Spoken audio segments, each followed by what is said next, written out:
Welcome, ladies and gentlemen. Thypoch, I have to read that to you. Thypoch combines Thy and Epoch, reflecting our belief that lenses can capture your living moments and serve as tools to connect individuals with their time. I'm not so sure what that means, but it means we have an ambitious brand that does a lot of interesting lenses. They come from China, as a lot of the emerging brands, and they reached out to me and sent me 2 lenses to review, and one of them was this beauty. It's the Thypoch Simera 28mm f1.4 Burden Tooth. And I'm shooting this on a beautiful Leica M6 TTL camera with high-resolution analog film. So I hope we'll have a lot of fun and I will see what this lens can do. I'm super thrilled again. Let's have a go.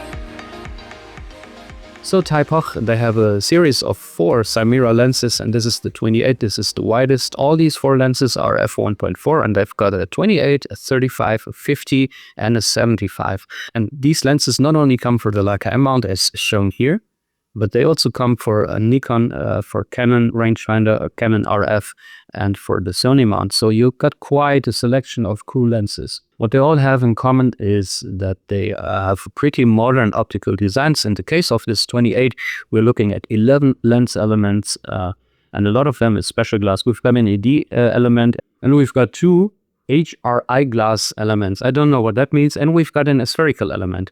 With asphericals, I know what it means. It's a special curvature to the glass that enables it to have better optical qualities.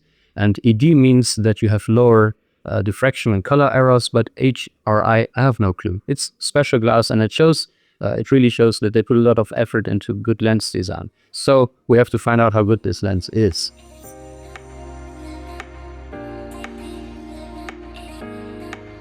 On the Leica M camera, this lens is not too heavy or too large. I mean, I personally like even smaller lenses on Leica M, but this is a 28 f1.4. They don't come super small, it's just not possible. So this lens is 330 grams, and that's about the same weight as the current Leica Summilux 35 f1.4. So it's not larger than that. It's about 55 millimeters long. You see, it's pretty manageable on a Leica M.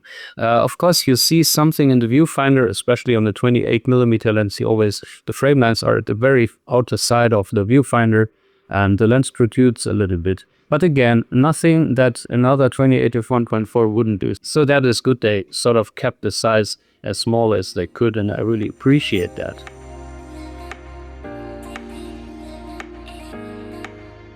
The big difference to the version 2, it's actually a small difference, but that is this nice focusing tab that makes using it on a Leica camera so much more easy. In terms of optics, the version 1 and the version 2 are identical, and that's a good thing.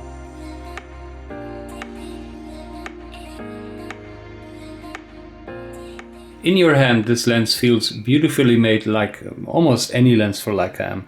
You've got a beautiful push-on lens cap, lined with felt here, very smooth. Very nice.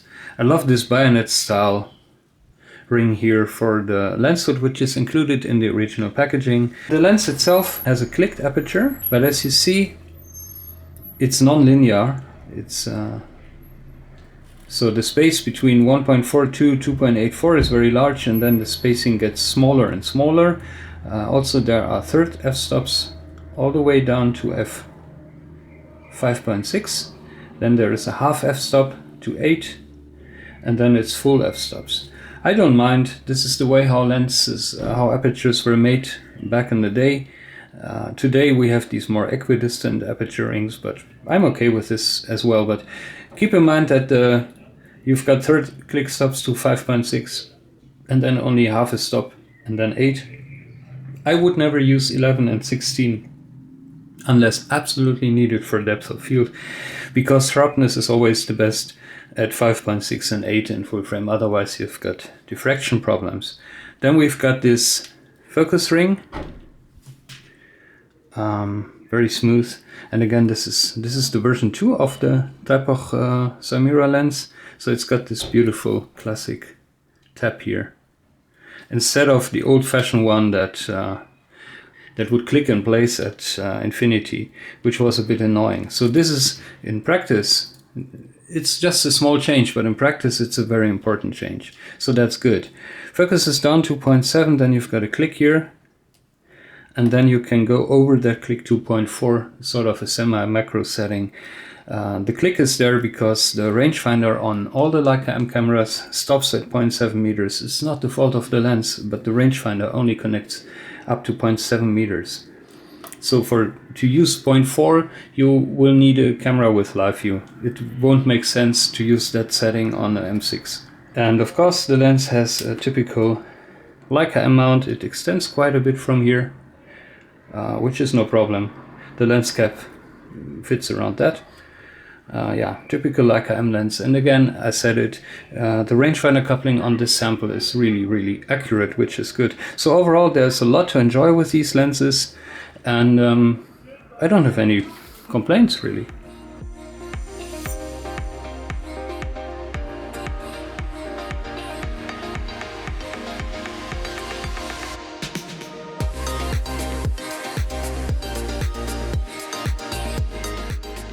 Then there is of course this very unique depth of field thing here. So you have 1.4 and then you see these little dots here. How they start to appear red once you stop down, to indicate your depth of field. So the way it works is, let's say you focus on 3 meters, you're at f1.4, you're at f2. You see that your depth of field starts to increase a little bit.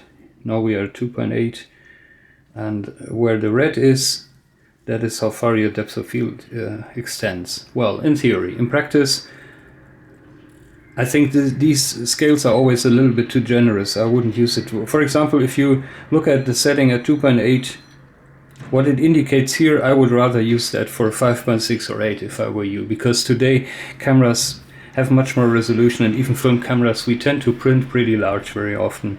And yeah, these scales are a bit generous, but it's a really cool feature. It works so nice. It's just a joy to watch how these dots start to be filled up with color, how they did it. But I wouldn't say it's a really practically important feature. It's just cool in a way. Depth of field scale on the Thypoch Simera lens, a trademark feature.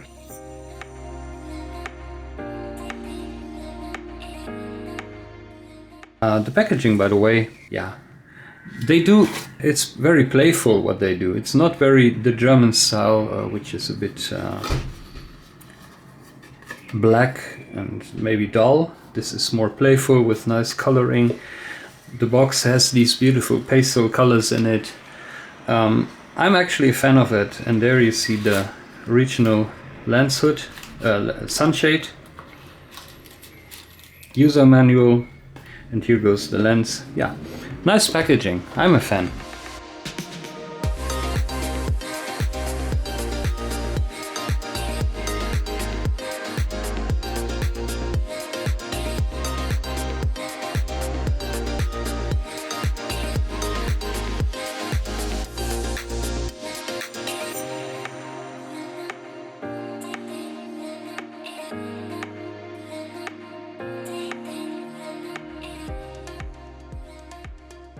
Okay guys, I'm setting up a little landscape shot here with these nice yellow flowers in the foreground.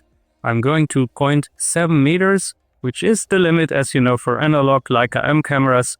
If you're shooting on digital, you can go down to 0.4 meters with this lens. And I'm gonna go to maybe f2.8, 1,000th of a second, so I get a tiny bit of depth of field, but I also can show you the bokeh of this lens. I also tried one shot at f1.4. The camera is limited to 1,000th of a second. I'm shooting 100 ISO film. Don't have an ND filter, so we're overexposing, but believe me, analog negative film like this time Kodak X can handle overexposure. So if you have to get the shot, you want to have the bokeh, for example, then just overexpose 2-3 stops. The film will be able to handle it.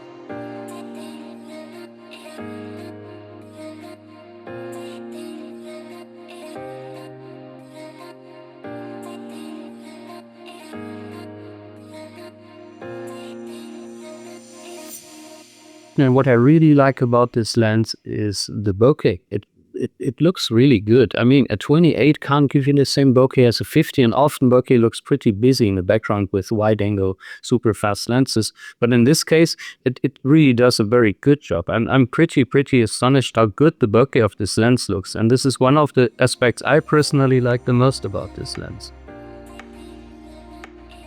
As you see, the aperture in this lens is very smooth. It's not optimized for perfect sun stars at night shots, but it's optimized for smooth background blur even when you stop down to 2 or 2.8 or 4. You will have very circular bokeh balls, which is a very good feature, especially when you maybe intend to use this lens for ambient portraits or stuff like that. Very nice.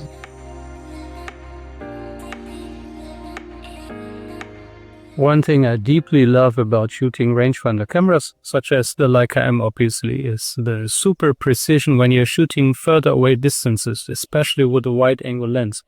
So the focus range here, the scale between 1 meter and infinity, it's really long. It has a long throw.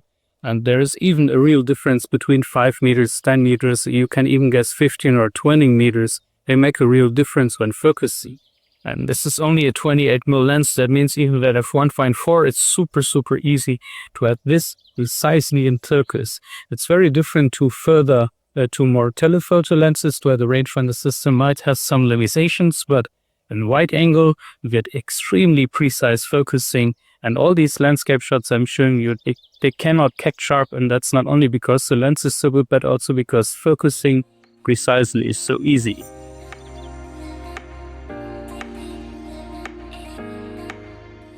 Optical quality. Again, I shot this on a film camera and I realized that there the demand for optical quality is a little bit different, but with current high resolution films such as Kodak Actor 100, you still see the quality of the lens and the resolution abilities. You see them pretty clearly, and this lens performs very well. It's sharp in the center, it's sharp towards the corners of the frame, even at open aperture. I find sharpness pretty amazing how it goes all across the frame, as you can see in this shot, for example.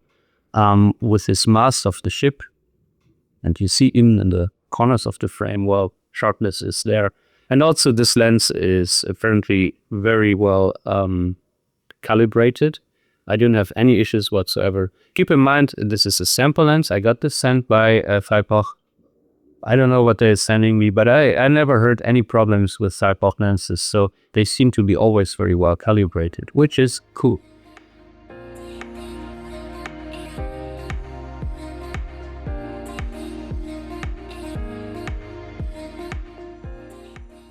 So I guess it's time for the verdict. And again, I'm pretty impressed by these lenses, I have to say. I do love the optical quality. I love the craftsmanship of these guys.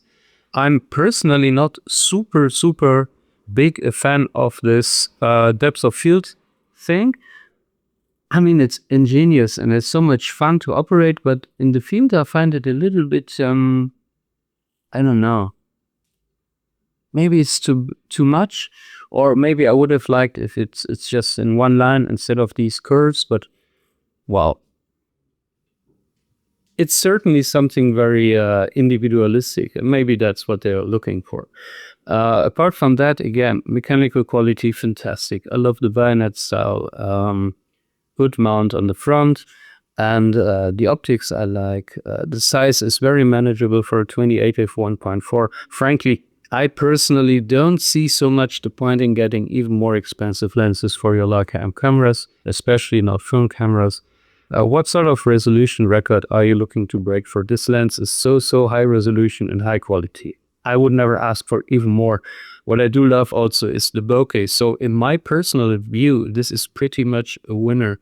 Would I get one personally? Well, I'm not the Leica M type, you know that, and I really prefer even smaller lenses. But yeah, Thypoch has something like that. For example, the 50f2 Simera, that's more my cup of tea. But if you're looking for a super fast lens, if you're looking for the bokeh ability in wide angle, 1.4 again and 28, then this would rank pretty high on my purchase list.